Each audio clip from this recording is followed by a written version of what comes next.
order at Yale. 15 of them selected out of every junior class. They paid. Wall Street financed Hitler, financed Stalin, creating communism, which is what they did. That's all very bad, and Skull and Bones is all involved in that with the order. They concerned the build-up of the three types of socialism: Bolshevik socialism in Russia, what we might call welfare socialism in the United States, and Hitlerian or National Socialism. And each book examines the financing and the contributions made by Wall Street, by international bankers, to the development of that specific form of socialism. It also was involved in changing the American education system from a classical academic, brain-oriented thinking, destroying that, and imposing an animal training method, which Skull and Bones was deeply involved, and I think I would just say the only entity at that time deeply involved, and managed to bring that wretched system of operant conditioning, Pavlov, Skinner, whatever you want to call it, animal training, out of the laboratory in Leipzig, Germany, Wilhelm Wundt, and get it adopted by leading American educators. Motivation and reward are crucial factors in learning. A motivated animal will learn any response which occurs and is promptly followed by a reduction in the strength of the drive.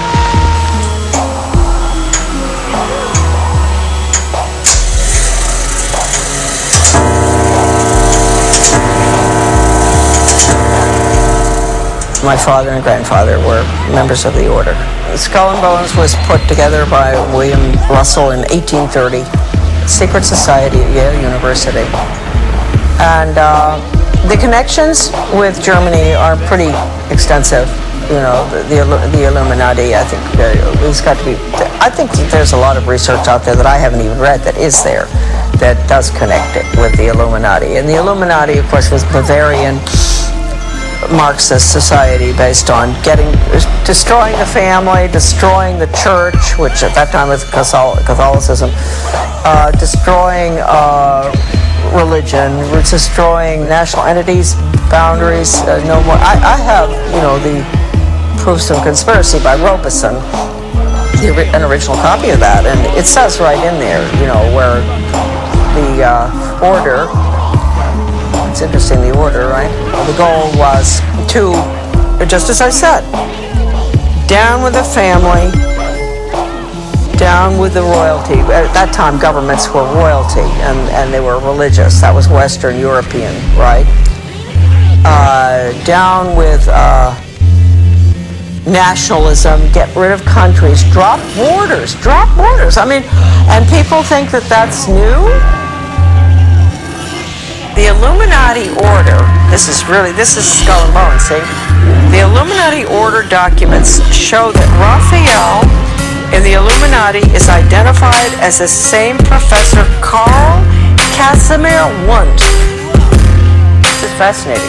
Kirchenrat Karl Casimir Wundt, the one we're talking about, was professor at Heidelberg University in the history and geography of Baden, his town, and pastor of the church at Weibelingen, a small neighborhood town.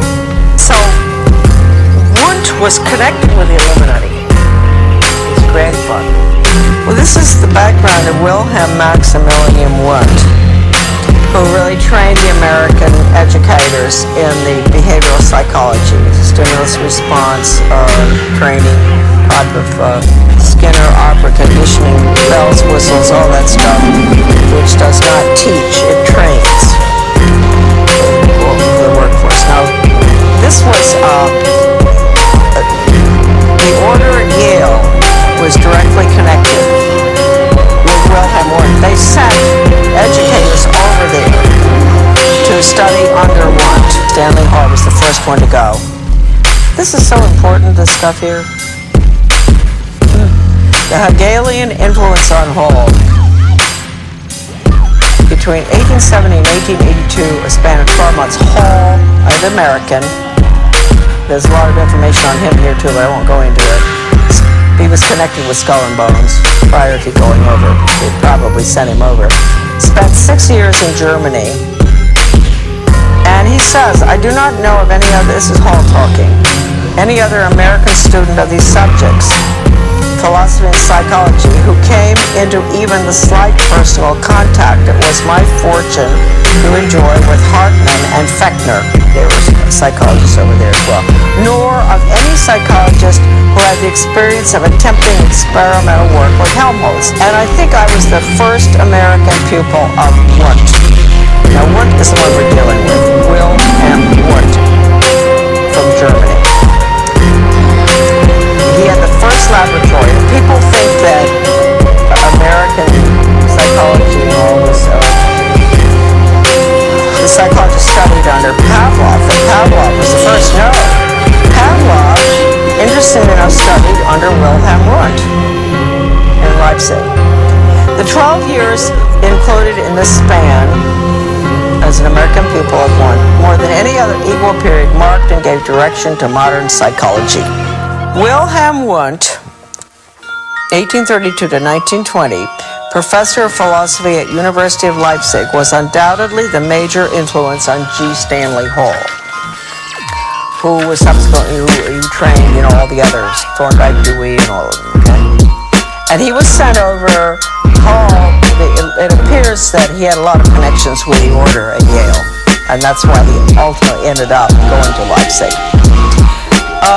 Modern education practice stems from Hegelian social theory combined with the experimental psychology of Wilhelm Wundt. The Hegelian theory, create the problem, people scream, impose a solution type of thing. And no right, no wrong, too. Whereas Karl Marx and von Bismarck applied Hegelian theory to the political field, it was Wilhelm Wundt, influenced by Johann Herbarth, who applied Hegel, the Hegelian dialectic, to education, which in turn was picked up by Hall and John Dewey, and modern educational theorists in the United States. If that's to create the problem, and people scream and pose a solution. That's the Hegel. Wundt is the animal training method that bypasses the brain. Wundt is important in the history of American education for the following reasons. He established in 1875 the world's first laboratory in experimental psychology to measure individual responses to stimuli. 2. Wundt believed that man is only the summation of his experience, the stimuli that bear upon him. It follows from this that for Wundt, man has no self-will, no self-determination. Man is in effect only the captive of his experiences, a pawn needing guidance. 3. Students from Europe and the United States came to Leipzig to learn from Wundt the new science of experimental psychology. These students returned to their homelands to found schools of education or departments of psychology and trained hundreds of PhDs in the new field of psychology. The core of our problem is that Wundt's work was based on Hegelian philosophical theory and reflected the Hegelian view of the individual as a valueless cog in the state, a view expanded by Wundt to include man as nothing more than an animal influenced solely by daily experiences. This Wundtian view of the world was brought back from Leipzig to the United States by G. Stanley Hall and other Americans and went through what is known among psychologists as the Americanization of Wundt. Although Hall was primarily psychologist and teacher, his political views were partially Marxist, as Hall himself writes, quote, I had wrestled with Karl Marx and half accepted what I understood of him. Confessions, and don't forget Karl Marx used the Communist Manifesto basically was House. So this is really a very fine chapter out of Sutton's book, America's Secret Establishment. This is a chapter how the order controls education. And I want to point out that nobody but Sutton in the writings on the order has ever really dealt with education. Sutton saw the importance. I mean, he'd been doing all the work on, Age of the Soviet Union, on technology and all for the Hoover Institute. But he really, he's the only one who ever connected the order with education. Yeah, you know, even this great book that we've all, that Sudden Life's a Connection, this great book, I don't believe that Paoli Leone understood the connection with the order either. He wrote about Wundt. It's a fantastic little book. You couldn't get it. You know, the viewers can get this book. I think it's, you know, there are a few very important books on education. I'd say that this is the #1 book on education that's ever been written. And I think Anthony Sutton agreed, because he got a lot of his work in his book on the order from the Leipzig Connection as well. If we want to start with the condition of the average American right now, who has been conditioned by the television and in the schools and pretty much in daily life, you know, with the community councils and all, it goes away from the individual. Everything is to get, well, John Dewey said it, we have to get rid of the individualism. Everything goes towards the collective, the group. And forever since the early 60s or 50s, they've had the training sessions going on. They started in Bethel, Maine, National Training Labs, to use sensitivity training to bring people together in groups, and they don't spill their guts about everything. And once you've done that, you're dependent on that person, right? Because they know everything about you. So this is the way you form the collective. It really is very interesting, the sensitivity training, how it works. And it says right in the original documents that it's Chinese Communist thought control. Well, Americans have been exposed to this now, you know, certainly since World War II. And they've become little collectivist, really, groupies. They think that way. Anybody who thinks as an individual really is looked at askance, you know, strange person, you know, having an opinion that is opposite to what I've heard every night on the TV or in school or in college. Strange person, these individualists have. So that's what we're looking at now. We finally, this is very interesting right now. I mean, talking about the Rockefeller Foundation, the General Education Board of Carnegie, you have, this is the chart showing that the University of Chicago, the School of Education, which had John Dewey and Charles Judd were there. Columbia University Teachers College, John Dewey Thorndike, who had his pet chickens, he trained, James E. Russell, and then James McKell at in the Department of Psychology at Columbia. All of those were all funded at Hopkins Medical School by Rockefeller Foundation's General Education Board and Carnegie Foundation. Now, when you think back, everything I've been talking about, the Carnegie conclusions and recommendations to change the American education, 1934, to change American education from the standard, you know, classical education that we have, basically to outcomes-based ed, because Carnegie, after they wrote that nifty little blue book that outlines a socialist America, using Carnegie's views, they had something called the 8-year study, the Carnegie Corporation, which we didn't realize until I read something in the Education Commission of States used to have still does, maybe in Denver has a newsletter.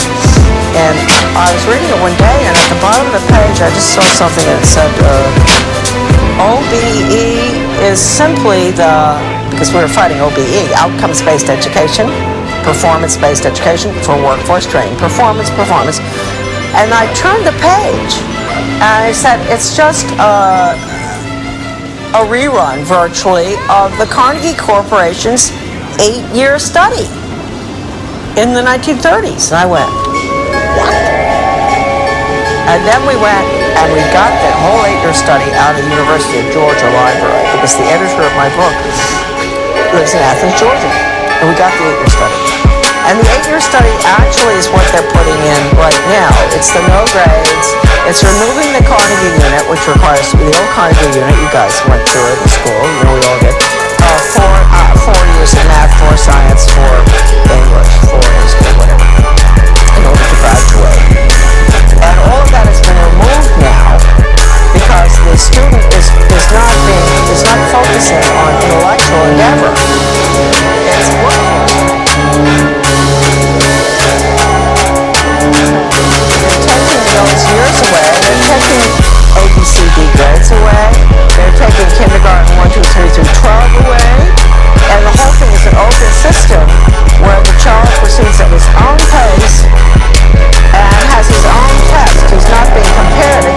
anybody else, no competition. Because he is the cog in the wheel. He's being trained for the state and the corporations, not for his own upward mobility. Forget classical education. That's what they're putting in right now. They're calling it Reinventing Schools Coalition. And interestingly enough, why I should be living in a small town of Dresden, Maine, where it's one of the pilots, one of the few in the country for it. I went over and I found out about it. Their whole goal was to turn education on its head into training, which is exactly what they want to do, because if you take Carnegie's little conclusions and recommendations for the social studies, forget social studies, okay, I don't know why they call it that really. It was really conclusions and recommendations for the destruction of American education, a little book. By putting that new system in,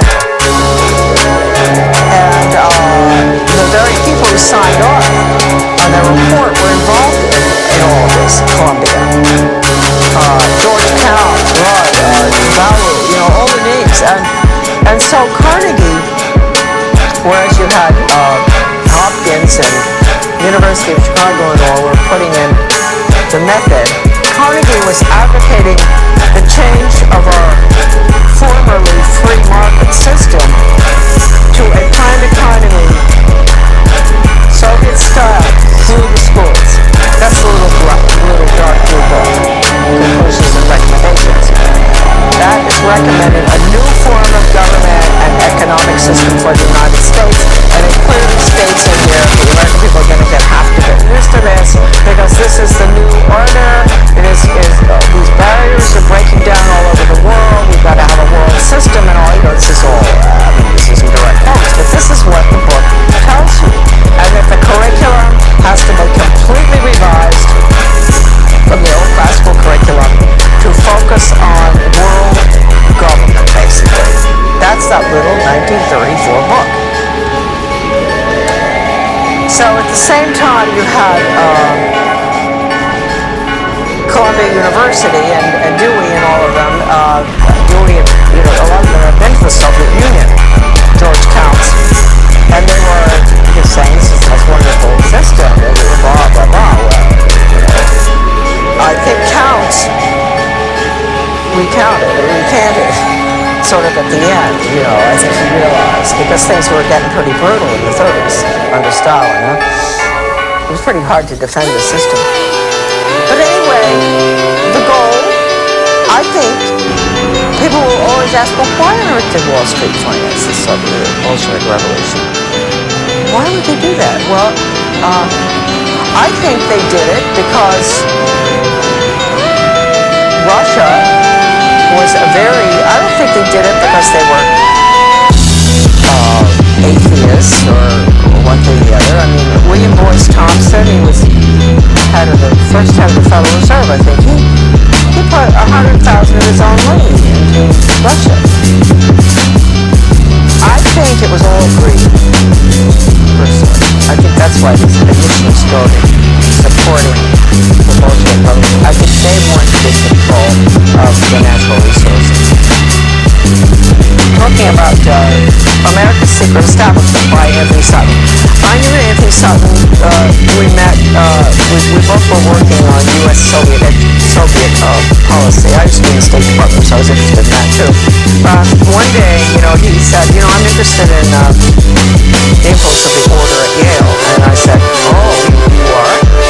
And interesting enough, I had just the day before received the copies of the membership in 3 or 4 little books. They're actually, we can take pictures of them if you want. And he said, you have the membership list? I said, yes. And he asked me to send it to him, and I did. He promised to get them back, which he did. And he told me, he said, Charlotte, I've been doing research for the Hoover Institute for several years on U.S. aid to the Soviet Union. I'm wondering, what on earth are we doing? Why are we building up our enemy? I just couldn't understand it. And he said, when I put all those names on the membership list that you had out on the dining room table, all of a sudden everything made sense. I saw the names of these very important people who were all involved in defense contracts who were involved in education going way back, everything. I saw what they were doing. And that was when he became, he really started focusing. And he wrote the book after he got the list. And I've always really liked this is a really good quote here that I like to use, because not just because the fellow that he's quoting was a friend of my father's, sort of interesting, but because it tells you exactly how important the Order of Skull and Bones at Yale is. People say, oh, it's a little boys club, and they ignore it. They ignore the fact that John Kerry and George Bush were both running for president. They didn't, isn't this sort of weird that out of an organization that has a maximum, I don't know how many, maybe 12,000 members or less, since this is creation, I don't know how many there are, that we would end up in a country of, how many million are we? Having two people running for president who are out of Yale, the Order of Skull and Bones. That just doesn't make sense. So anyway, this is a quote that he has, and this is from F.O. Matheson, who was Skull and Bones, 1923, and my father was too, to Donald Ogden Stewart, Skull and Bones, 1916, an older guy. In regard to Matheson, they called him Mattie's upcoming appearance before the House Committee on Un-American Activities. So he's writing to his other Skull and Bones buddy, soothing his concerns, saying, don't worry, we'll make it. We're going to get by here. We're going to get our agenda in, basically. So Matheson says, quote, as long as we have somebody from Bones, himself, right, who can bring pressure on the committee, I should think we'll be all right. So that's a very important quote.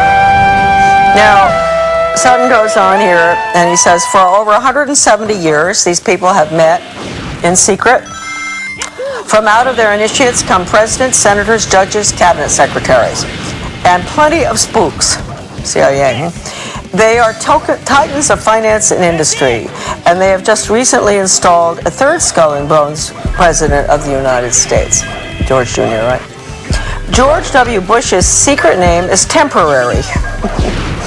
His father, George H.W. Bush's Bones name is Magog, and his grandfather, Prescott Sheldon Bush, stole for the Order one of their prized possessions, Geronimo's skull. But the Order of Skull and Bones secrets have always been safe with the press, of which much they owned.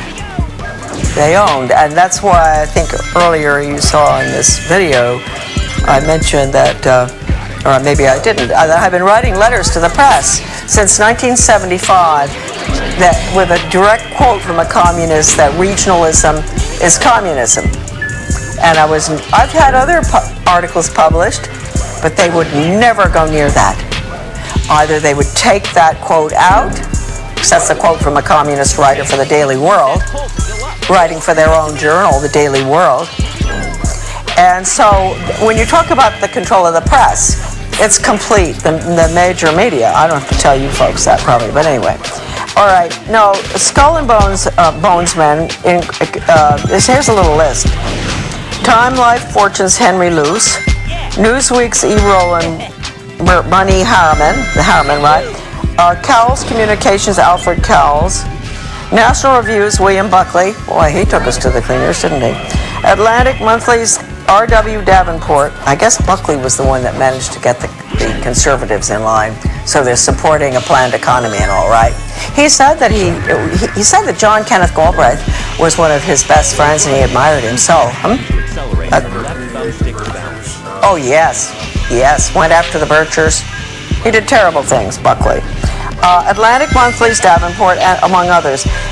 If the Order is mentioned in the establishment press at all, Bones is defined as just a staid wayside for students. Its glory faded. This book is extremely important. You can go on the internet to get it. You said Alex has got it, is that right? You're right.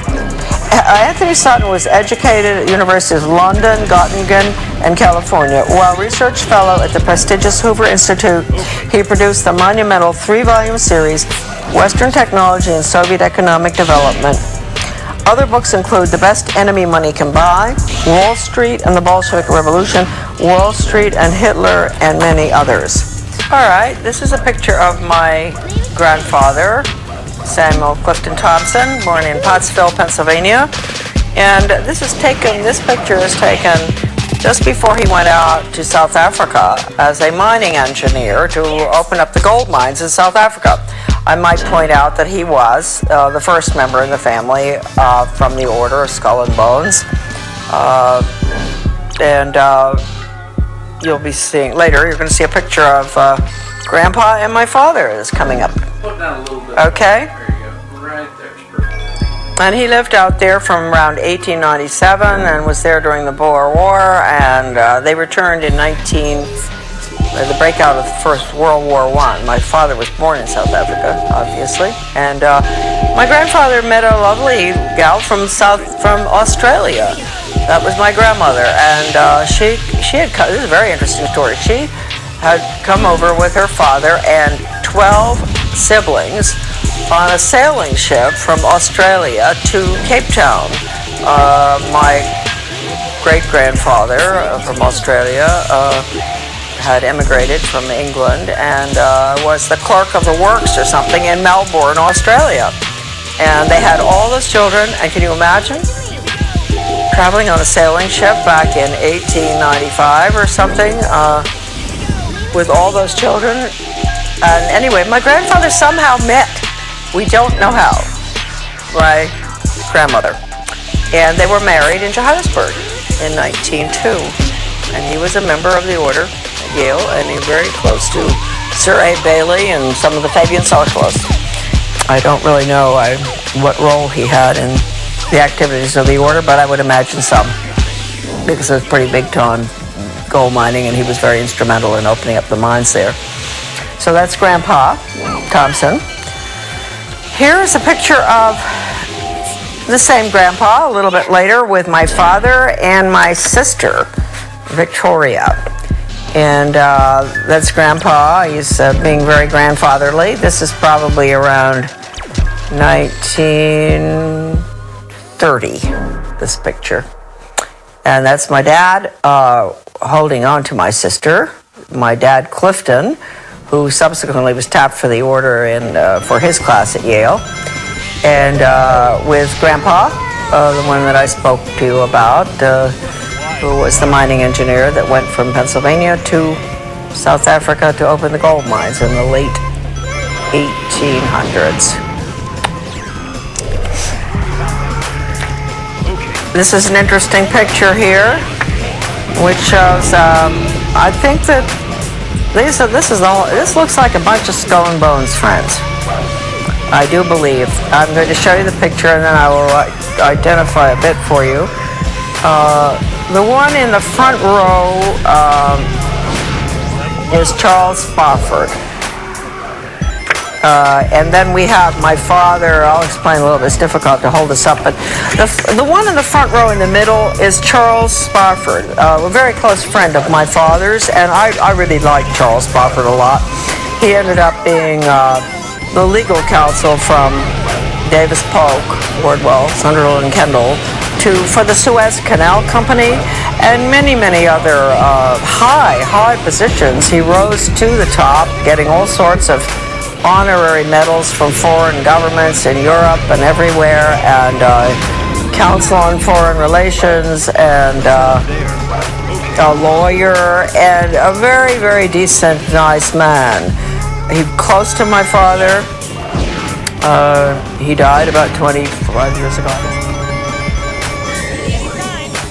Interesting man. He was born in California, I believe, and unlike the other Bones characters that were in that class, friends of my father's, he had not been to prep school, one of the fancy prep schools on the East Coast. He went to public school in California, which I do believe they must have had extremely good public schools back then, because Chuck Spofford was quite a scholar, and he was a very good musician.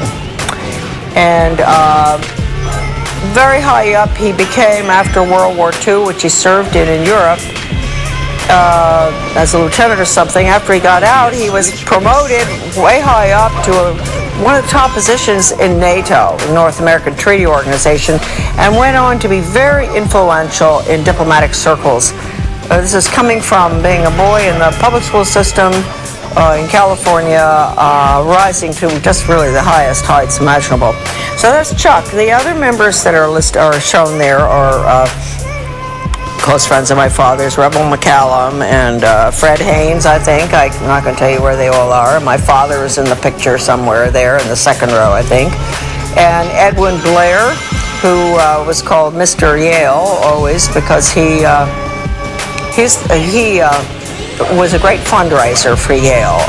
So he was Mr. Yale. He was also the gentleman that invited my dad to go out to Bohemian Grove for 1 week or whatever it was. That it was through Edwin Blair that my father did go out there, and when he returned, he wasn't terribly impressed with what was going on there. He said the food was excellent, the lectures were pretty good, everything was done very nicely, but he would never go back.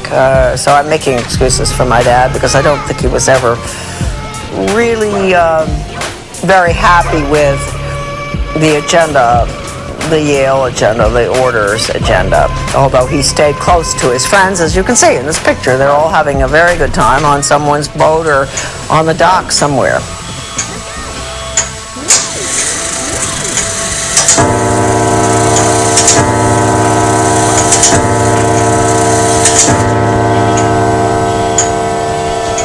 This is the Skull and Bones grandfather clock. These clocks were given to members of the order when they got married. And my father was married in 1927, I believe, and he ordered the clock from a clockmaker in South Carolina, and I think that the order pays for the clock. And it was a gift, and all of them receive a clock when they get married. I believe that's the case. And we had it in our house from the time I was born, of course, and I remember it best because it's so mellow. And I would, as a young child, waiting for Santa Claus to arrive, go to bed at night, and the clock would, go off at every hour. And my mom and dad, of course, were putting things under the tree and giving Santa Claus his peanut butter sandwich and banana. And I was sleeping and listening to the clock. And then finally around, 5, it would strike 5, then 6, and I'd know, well, I can get up now. And I'd run down, and Santa Claus had been there, and the sandwich had been eaten, and the clock would strike 6:30, and then everybody would have to come down and deal with me. So I just have great memories of the clock. And what the significance is with the clock, Dad used to always say, he was very firm about that. He never told us why, but don't ever let the clock wind down. Keep the clock wound sharp. And always keep it 5 minutes ahead. And what that means, maybe it means they're 5 minutes ahead of everybody. The order has to keep 5 minutes ahead of all of us. And don't let it wind down, because if you did that, they'd be getting 5 or 10 minutes behind or more. And as a member of the family, you never talk about the order. My father never discussed anything about the order of any significance, really. Although, as we said earlier on, most of his friends were very close. Very close friends were the order, and all of them, all the ushers in his wedding, were Skull and Bones, the order, and friends all the way through life. But that had nothing to do with his own personal beliefs and all. He was not involved in any major political decisions affecting our country or our schools or anything. He was a wonderful mayor of several towns, a very strict constitutionalist, which certainly doesn't go along with what the order stands for. I mean, he would really cause trouble on the board if anybody deviated from the Constitution. So that's just a little bit of a defense of a member of the order, my dad. And as you heard earlier on, before he died, he did say that he would help me if he could, if he had longer life.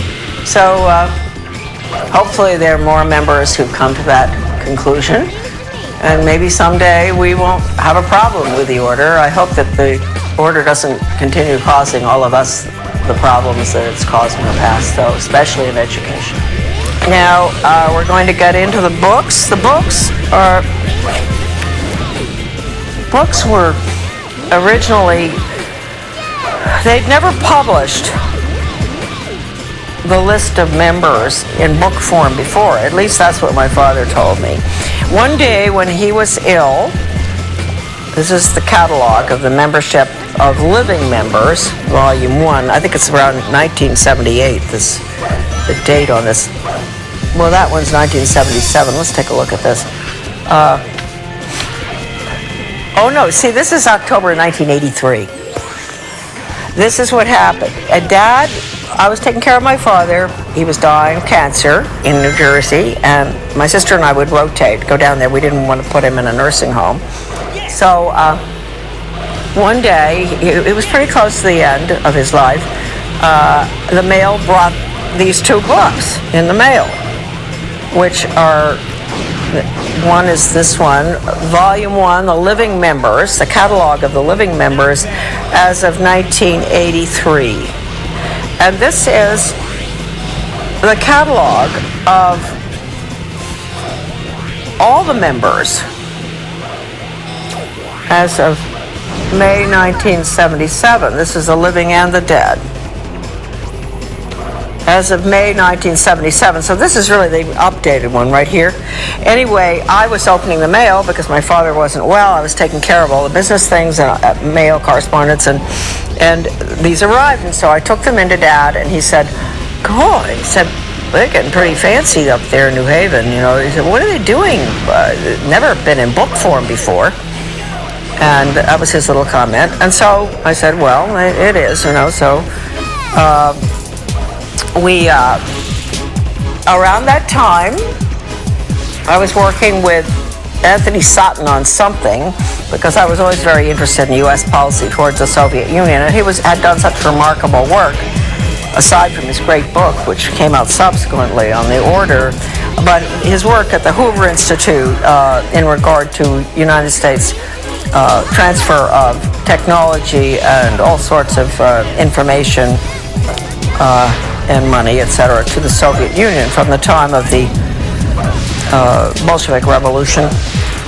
And so Sutton was very highly respected in that field, and he told me, it just was a fluke really, that he happened to call right at the time when the books had arrived, because he said he couldn't understand what it was all about. And I said, "Well, you may be interested, I think, in the order at Yale." And he said, "I am."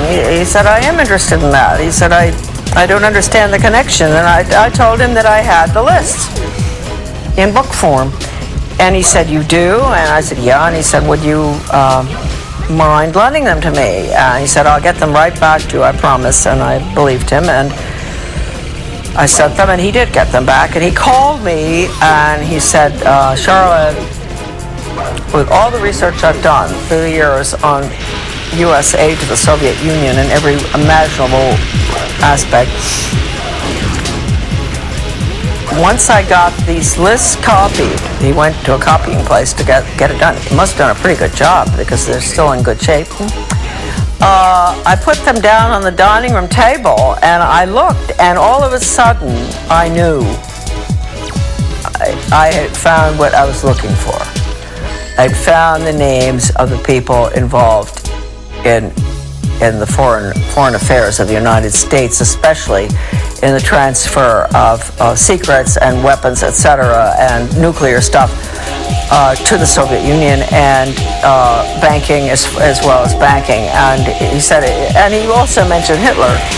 He said, "I saw the movers and the shakers, and it became very clear to me that this one organization was if not totally responsible, almost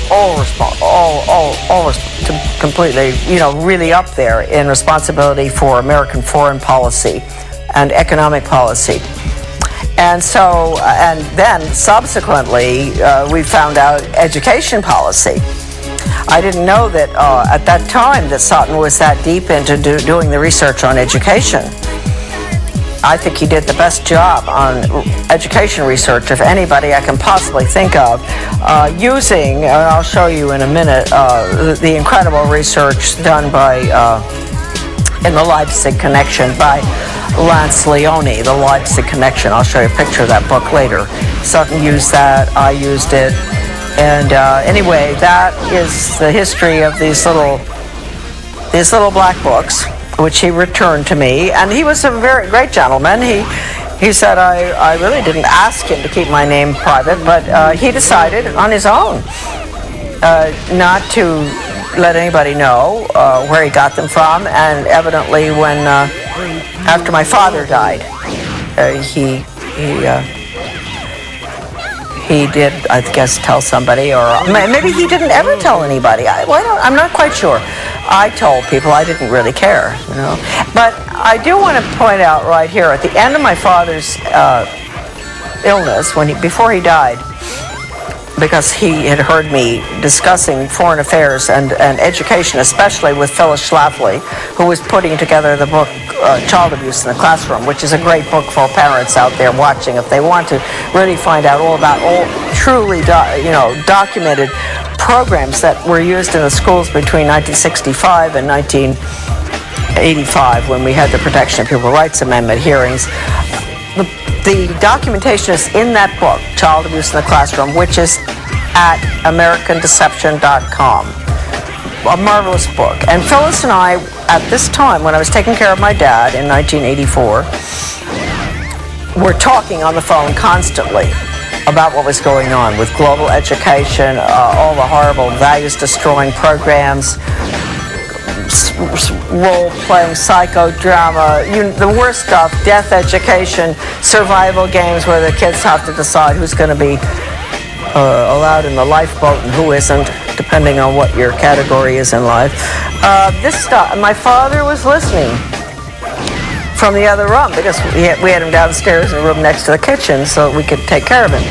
And so he must have had something. I think I brainwashed him. I think I brainwashed my father at the end of his life, because a week before he died, he looked at me. First of all, I said, did he want to read the New York Times? He was not. He really was at the point where he didn't read much. And I gave it to him, and he just threw it on the floor. He was lying in bed. Threw it on the floor, and he said, if I had more time, I'd help you.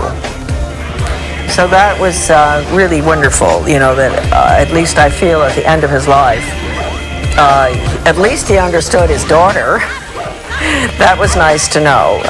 He used to say to me, Char, you're a very good writer, but I don't know whether I like what you write about.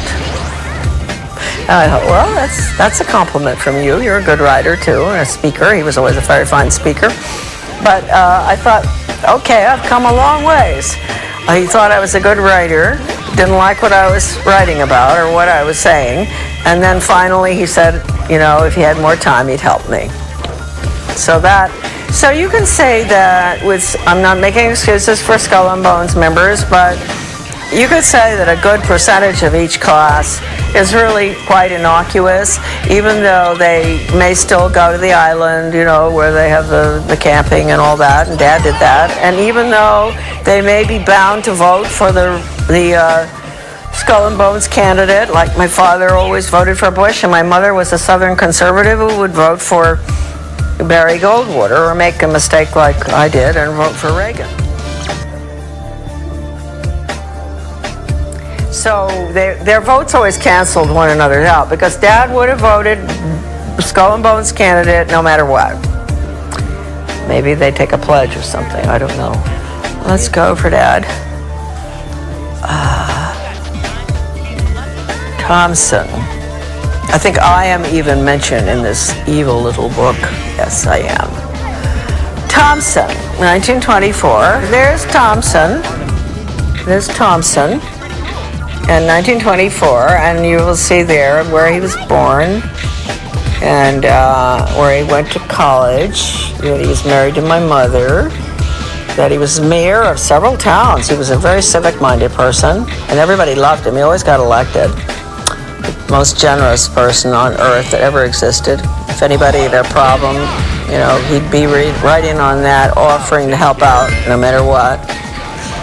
And he was a vestry man at the Episcopal Church, and I don't know what else Dad was, except he was the order at Yale. Anyway, did you get that picture okay? I did. I could even see your name. Oh, good. So it says 1924, Law retired, born January 3rd, 1903, Johannesburg, South Africa, where he resided, Moseley Road, Far Hills, New Jersey, worked at Appleton, Rice and Pear in New York, counsel and director, Sega Corporation, 4664, Mayor, Sands Point, New York, 4847, member, Township Committee, Mendham, New Jersey, 61 to 71. Married June 4, 1927, Charlotte Dyer. And daughter, Victoria Romig. And Charlotte, my goodness, my name is in the Skull and Bones little black book of members. I didn't even know that, huh? Well, good for you, Charlotte. I wonder what they say about me. Oh, they're so all to themselves. They probably don't even know about me. They probably don't even know about Dad anymore. So now we have, oh, this is an interesting one here. Oh, look at all these bushes. Bush, bush, bush, bush, bush, bush. How about it? Let me give you a, there we are, look. Bush, 1948, George Herbert Walker. Well, we're already, oh, my representative to the UN, chairman of the Republic. This is a good one. George Herbert Walker. Born in, you know, he must have graduated in 1948, right? And born 1924 in Milton, Massachusetts, director CIA, Washington, D.C., residence in Washington, and President and Chairman Zapata Offshore Company, 58 to 66, member U.S. Congress, 67-70, U.S. Permanent Rep to the United Nations, Ambassador, 71 to 72, Chairman, Republican National Committee, 73-74, boy, he doesn't give up, does he? Chief U.S. Liaison Office, Peking People's Republic of China, 74-75, Lieutenant, junior grade, U.S. Navy, 42-45, 3 air medals, married January 6 to Barbara, 1945, children, George W., 1968, John E., Neil M., Marvin P., and Dorothy. Yep, okay. Then we have, gosh, George Jr., 1968, born, that was the class. He was born in 1946 in New Haven, resides in Houston, Texas. That's all they have for him. Oh, this is an old book, see? Yeah, okay. Then James, I never knew about James, did you? Okay, and I knew about the girl. Yeah. Bush, 1953, Jonathan. Oh, I knew about him. He used to park his car in our garden in Camden before he would go out on sailing trips. Somehow we must have met him. He was very nice, Jonathan. Yeah, he'd be gone for about a month on the island, whatever island, Vinyl Haven or one of them, and he would leave his car in our garage or in our parking lot. And he was a rather nice guy. And then we have Prescott in 1917. That's the year for him. That's important. He was born in 1895. Columbus, Ohio. Died in October 8, 1972, New York, New York. Greenwich, Connecticut Republican Town Meeting, 32 to 52, moderator. Yale Corporation, 44 to 58, U.S. Senator from Connecticut, 52 to 63, that was a long time. Formerly partner Brown Brothers Harriman, see, you got all that. And in August 6, 1921, Dorothy Walker married Dorothy Walker, and their children were George, Jonathan, William, and Nancy. Okay, that's that. That's the Bushes. We could go through a lot of people. You know what's interesting? Let's just take a look here. We're in BU. Let's take a look at Buckley, huh? The great leader of the conservative movement, huh? Buckley. William Frank. He graduated in 1950. This is the guy that was put up there as a good, a friend of the socialist economists. What's his name? The really socialist economist? I can't remember his name. They were always such good friends. I always wondered how that could be. No, I can't remember right now, but he's very well known. Anyway, Buckley.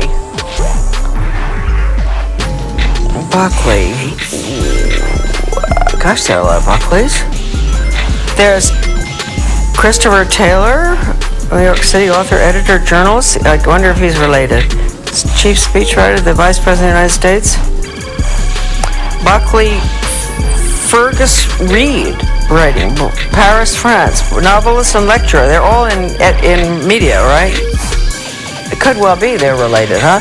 Then we have James, he was Bill Buckley's brother. A pretty good guy, I believe. He was president of Radio Free Europe, Radio Liberty, in Munich, West Germany. What a joke those places were. They led the poor Hungarians. We let Hungary go right down the tube. We did all the broadcasting to get them to revolt with Radio Free Europe, and then they revolted, and then the Soviets struck in 1956, I guess, the Hungarian Revolution. Horrible. So that's what Radio Free Europe did. Well, it must have done some good things. Okay. He was U.S. Senator from New York.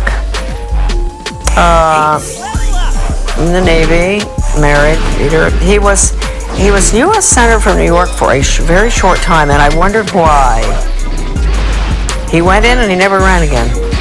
This is his brother. Okay, now, here we got William Frank Buckley.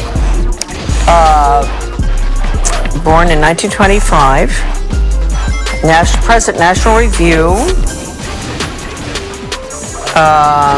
He was associate editor of American Mercury, which, you see, so he was really, that was very good. That was a really true blue, wonderful conservative magazine that he was editor of. That's rather interesting. He went in there early to, do damage everywhere, I guess. Editor-in-chief, National Review, syndicated columnist, TV host, Firing Line, chairman of the board, Star Broadcasting Group, author of several books, appointed by Nixon to 5-member USIA Advisory Committee, 1969, appointed by the President, public member of the U.S. delegation to, 28th General Assembly of the UN. Host of PBS Great Performances, Brideshead Revisited. Second Lieutenant, U.S. Infantry. Well, that must have been tough. When was that? 44 to 46. Right at the, that's the nasty end of the war. Married to Patricia Taylor. Okay. Bundy. No.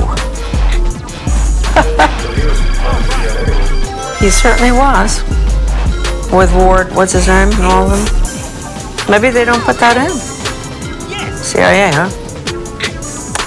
And here we got Frederick McGeorge Bundy, the one that's listed in the NEA's Cardinal Principles Pre-Planning Board. This is very important. So at the top, the NEA has all these characters, these rotten leftists, educators and government people, top skull and bones people. All right. There's McGeorge Bundy, and there is Frederick McGeorge Bundy. Isn't that interesting? So McGeorge Bundy's the one we want. His brother was the other one. Is that something? 2 brothers were the order at Yale. This is sort of fascinating stuff. And then William Bundy. All right, McGeorge Bundy. And remember that he was listed on the NEA's Cardinal Principles Revisited, 1976, which was a total international world government document, education for world government, basically. He was listed with all the rotten educators, Theodore Sizer, Oh, everyone you can imagine. And anyway, here we go. And Rockefeller, David Rockefeller. Which makes one ask, at the top of the NEA, how many teachers know that the NEA at the top is allied with the Rockefellers and the insiders and the establishment and the very people that everybody will tell you the NEA abhors.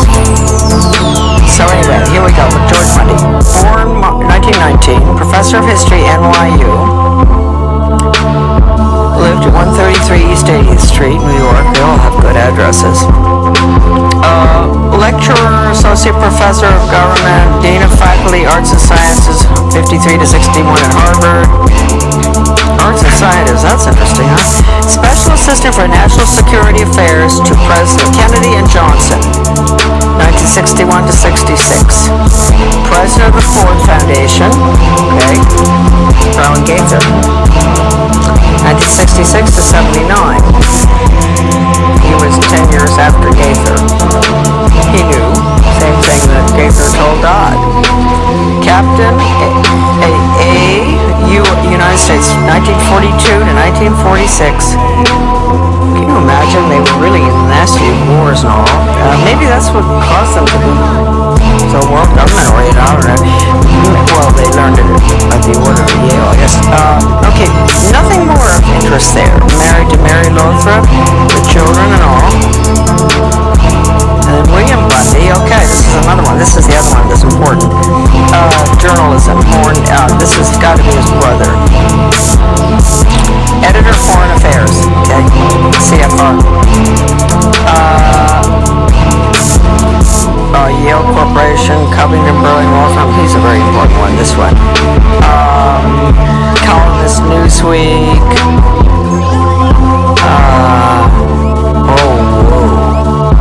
Staff Director, President's Commission on National Goals.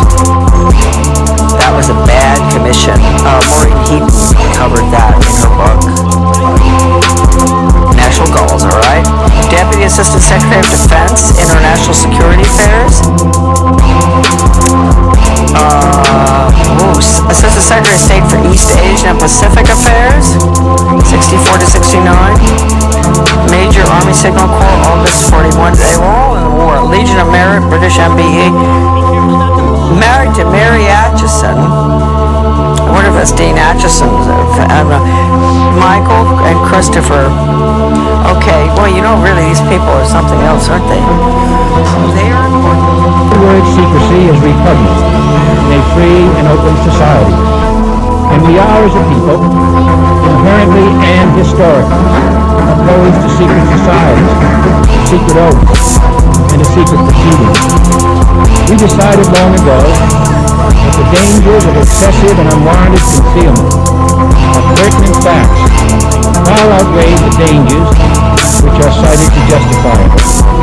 Even today, there is little value in opposing the threat of a closed society by imitating its arbitrary restrictions. Even today, there is little value in ensuring the survival of our nation if our traditions do not survive with it. So what exactly is the Order of Skull and Bones? I'm just going to yeah. And this is a great cover. It gives you the Bones families on the back. And this is by Anthony Sutton, and I knew Anthony Sutton well. He was an absolutely magnificent American person, historian, etc. And we'll talk a little bit about him too. It's called, you have to order this book, you can get it from Tron Day. And we'll just read this. This is George Bush, George W. Bush. First one. My senior year, I joined Skull and Bones, a secret society. So secret, I can't say anything more. Then it says every spring since 1833, 15 new faces are asked to join the Order of Skull and Bones. After Yale, many go on to the heights of power and shape our world, like I was talking about Chuck Spofford, certainly. And a really good man. Very, very good person. I like Chuck. This is a story of how and why. This is Jim Mars talking. Quote, the public owes Anthony Sutton a debt of gratitude for this book. It is an essential primer for tracing the family's bloodlines and the business entanglements of America's secret establishment. If one does not have Sutton's information, they will never truly understand American history or foreign policy. And I absolutely agree with Jim Mars on that. These are notable families: Aldrich, Bill Buckley, the late Bill Buckley, Bushes, George Bundy, Cheney. Now, I think it's a different Cheney. It's not Dick Cheney. It's not Dick Cheney. No, it's not even his family. Daniels, Davison, Dodge, Gates, Goodyear, Gould, Harriman, Kellogg, Lord, Lovett, Luce, Phelps, Pillsbury, Pinchot, Rockefeller, Stimson, Taft, Vanderbilt, Weyerhaeuser, Whitney. Interesting, quite a few names there that were friends of my father's. Anyway, Tony Sutton. He was educated at the Universities of London, Göttingen, and California. While a research fellow at the prestigious Hoover Institute, he produced the monumental 3-volume series, Western Technology and Soviet Economic Development. Other books include The Best Enemy Money Can Buy, Wall Street and the Bolshevik Revolution, Wall Street and Hitler, and many others. This is fascinating right here, because Matheson was a friend of my father's. I'm just going to read you this. This shows how deeply they were into subversion. Quote, this is Matheson writing to Donald Ogden Stewart, Skull and Bones, 1916, about Matheson's upcoming appearance before the House Committee on Un-American Activities. And so he says, quote, as long as we have somebody from Bones who can bring pressure on the committee, I should think we'll be all right. That is a very dynamite quote. And it says, for over 170 years, they have met in secret. From out of their initiates come presidents, senators, judges, cabinet secretaries, and plenty of spooks. They are titans of finance and industry. And they have just recently installed a third Skull and Bones president of the United States. George W. Bush's secret name is Temporary. His father, George H.W. Bush's Bones name is Magog. Magog. Yes. And his grandfather, Prescott Sheldon Bush, stole for the order one of their prized possessions, Geronimo's skull. But the Order of Skull and Bones secrets have always been safe with a press of which much they owned and began. Tom Life Fortunes Henry Luce, Skull and Bones 1920. Newsweek's E. Roland Bunny Harriman, Bones 17. Kells Communications Alfred Kells, Bones 13. National Review's William Buckley, Bones 1950. Atlantic Monthly's Davenport, Bones 1923, among others. If the order is mentioned in the establishment press at all, Bones is defined as just, quote, a staid wayside for students. Its glory faded, end quote. America's secret establishment gives you a peek inside the tomb, the secret society's 146-year-old private clubhouse, and its sanctum sanctorum, the mysterious room 322. Heavily documented, including many rare reprints of original order materials, Sutton shows the interlocking power centers and foreign policy initiatives of controlled conflict,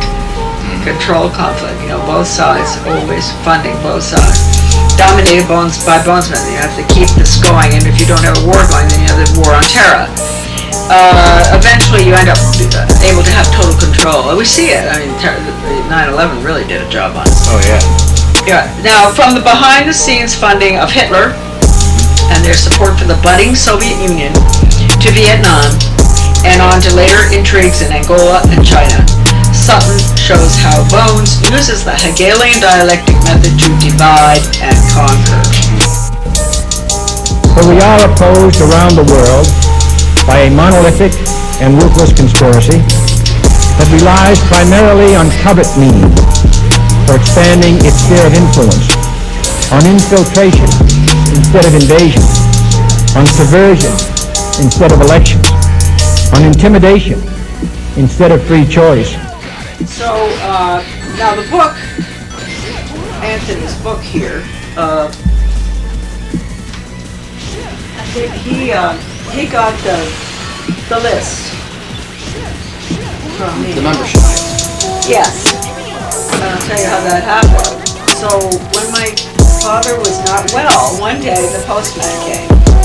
Right. And I was opening all my father's mail in because he couldn't do all these things for himself. And there were these 3 books. And so I went to Dad and I said, "Here are these books, the membership." Oh, gee. It's a membership of Skull and Bones. Danny on the beat. And, even at that point, I did not really know how bad it was because Sutton hadn't written the book yet. Sutton's book is the book. It's the book. How bad is it? What should the people watching this really understand? Well, they should understand that when you have 2 presidential candidates, like the last time around, who are both parties who are members of the Order of Skull and Bones, you better start doing some research. Out of a country of, 300 million people? Yeah. We end up with 2. So there's only 15 per year? Gee, yes, I mean, this is just absolutely, it doesn't make any sense at all. It's beyond any possibility of chance. Yes, yeah, absolutely. Well, these are the books that are the membership lists, Yes, right? and these are, so this is what arrived for Dad. I mean, this is volume 1, living members, volume 2, deceased members. This one is May 1970, that's all I think that's the whole crowd It's a going all the way whole back. listing going all the way back. Yeah, dead and alive, and so he said to me, "Oh, they've never done that before. This is the first time they've ever published these." Well, this was in 1985 that they, why does it say May 1977? I don't know. Anyway, Dad said that he'd never seen them before.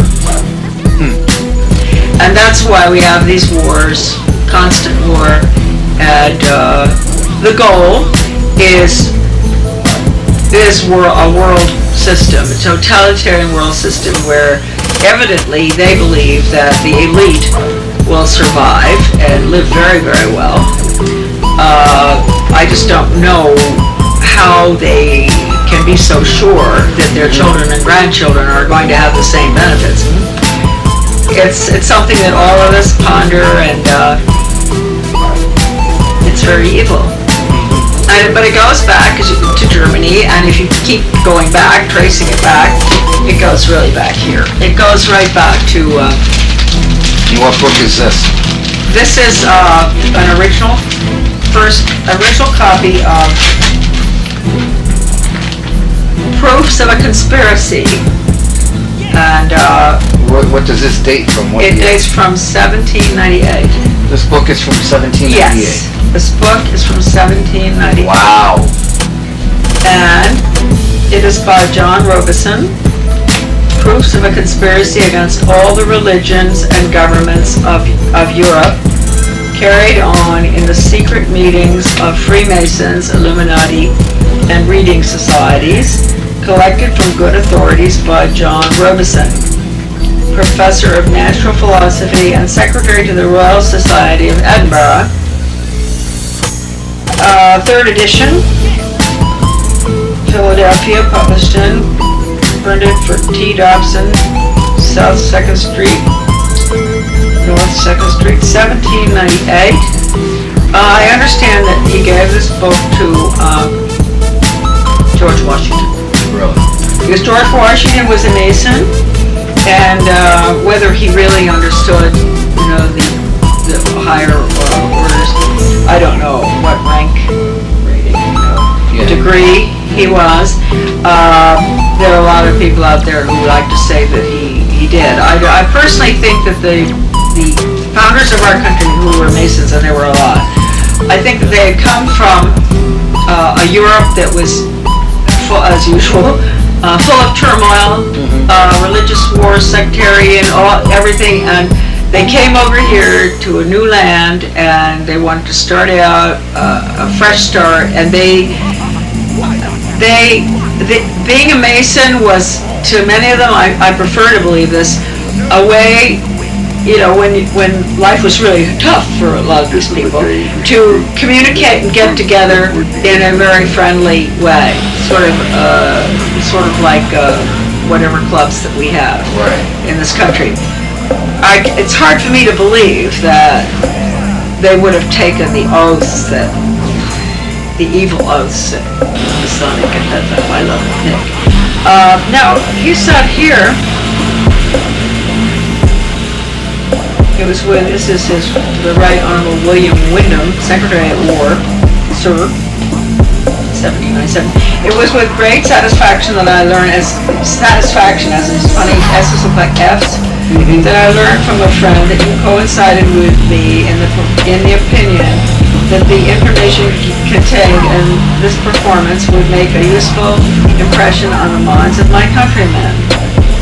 I have presumed to inscribe it with your name, that I may publicly express the pleasure which I felt when I found that neither a separation for 30 years nor the pressure of the most important business had effaced your kind remembrance of a college acquaintance or abated that obliging and polite attention with which you favored me in those early days of life. And so he does it for him, those were sectarians there, but he starts it out being at a friend's house in the country during some part of the summer of 1795. I there saw a volume of a German periodical work called Religions Regenweite, Religious Occurrences, in which there was an account of the various schisms in the fraternity of Freemasons. And it goes on, and basically this book describes his trip to France and his, he did a lot of research on the French Orient, basically. And he was so appalled by what he found. I hope I have this mark here. I can remember what's in here. The discussions of how the French Revolution and everything, because they were responsible for the French Revolution. And Masons, yeah. And how they could educate or brainwash the children of royalty who were religious and had a love of country and all. And there's one page in here, it's too bad, I usually have it marked, but where they actually discuss brainwashing them and getting them to understand the need for dropping borders. So the order definitely came out of Germany. And we're looking at Adam Weishaupt, the Illuminati. Yes, absolutely, the Illuminati. This little book here is part of several volumes. A study that was commissioned by the Carnegie Corporation of New York to the American Historical Association to basically change American education from factual learning and history, science, and everything to the kind of education we have today that was implemented after World War II. But this little book is 1934, compiled by the American Historical Association. This book was the result of a project funded to the tune of $340,000 by the Carnegie Corporation of New York, called Investigation of the Social Studies in the Schools, and was carried out by the American Historical Association. Professor Harold Lasky, a philosopher of British socialism, said of this report, quote, "At bottom and stripped of its carefully neutral phrases, the report is an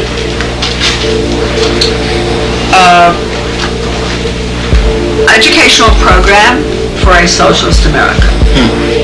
Important excerpts from the conclusions follow. The Commission is under special obligation to its sponsor, the American Historical Association.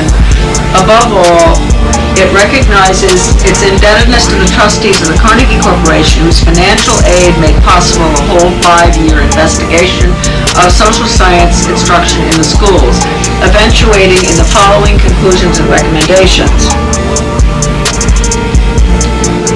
The Commission could not limit itself to a survey of textbooks, curricula, methods of instruction, and schemes of examination, but was impelled to consider the condition and prospects of the American people as a part of Western civilization merging into a world order. Of utmost importance is the following admission of the planners' goals to change our free enterprise representative republic. And let me point out here, I'll read this.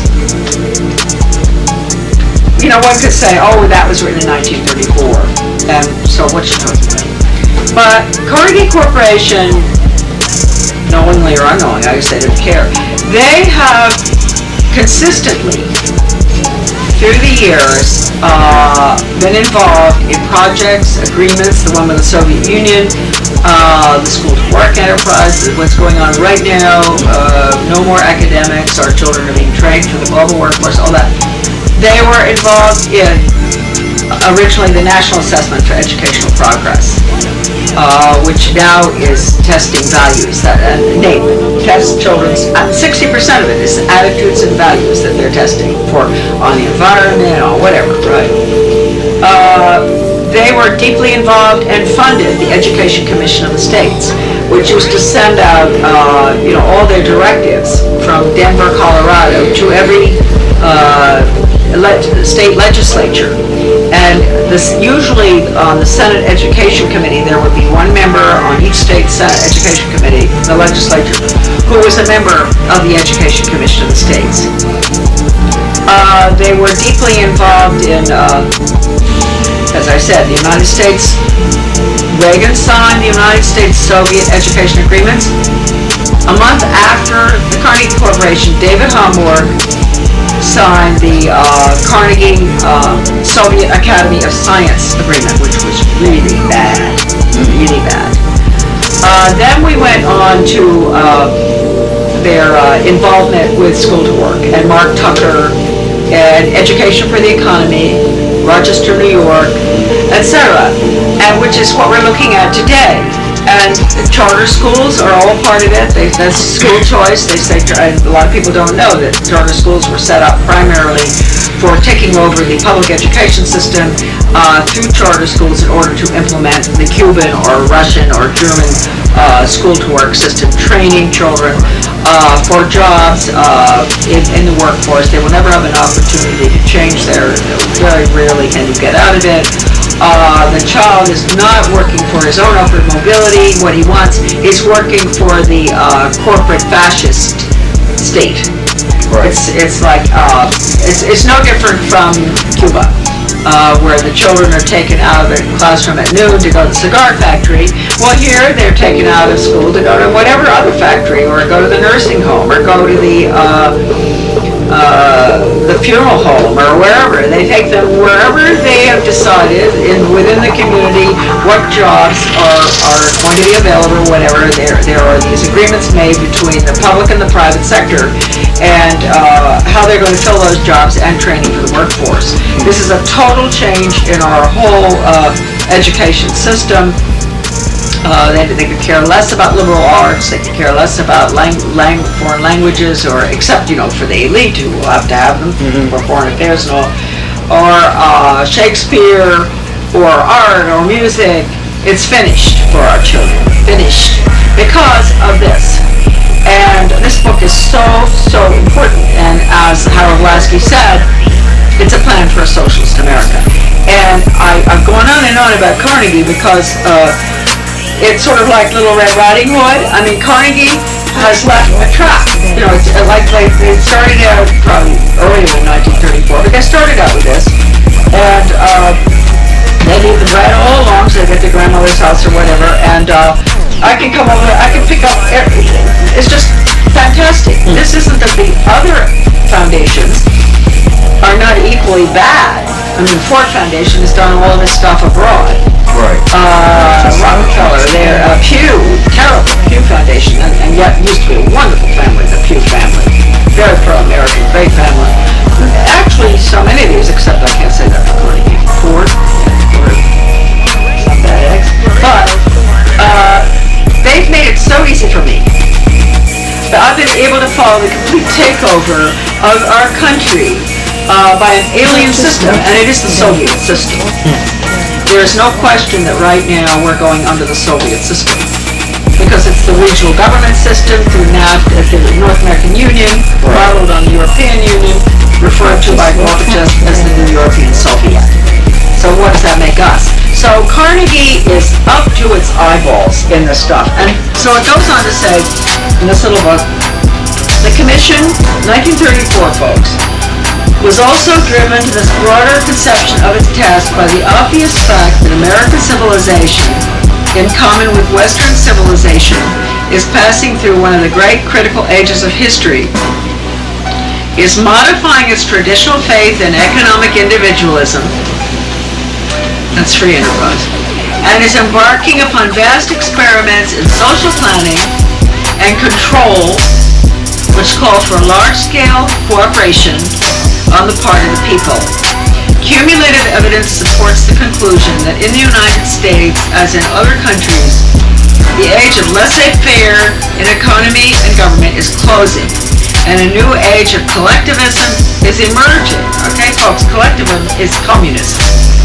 The implications for education are clear and imperative. A, the efficient functioning, now think in terms of Mark Tucker and David Hornbeck and education for the economy and education for all and outcomes-based education and whatever. Just think in terms of what's going on now, because this is exactly what's going on right now. They have accomplished. They wrote about it years ago. Goal, yes. The implications for education are clear and imperative. A, the efficient functioning of the emerging economy and the full utilization of its potentialities require profound changes in the attitudes and outlook of the American people, especially the rising generation. A complete and frank recognition that the old order is passing, that the new order is emerging. This is all what I'm reading is in this book. Okay? Organized public education in the United States, much more than ever before, is now compelled, if it is to fulfill its social obligation, to adjust its objectives, its curriculum, its methods of instruction, and its administrative procedures to the requirements of the emerging integrated order. If the school is to justify its maintenance and assume its responsibilities, it must recognize the new order and proceed to equip the rising generation to cooperate effectively in the increasingly interdependent society and to live rationally and well within its limitations and possibilities. All right. So that, you probably understand why I consider that book to be I so can see very why. important. Now, this connects directly to the Reese Commission and Norman Dodd. You really need to get into Yes, that right now. absolutely. Now, what happened with these hearings in regard to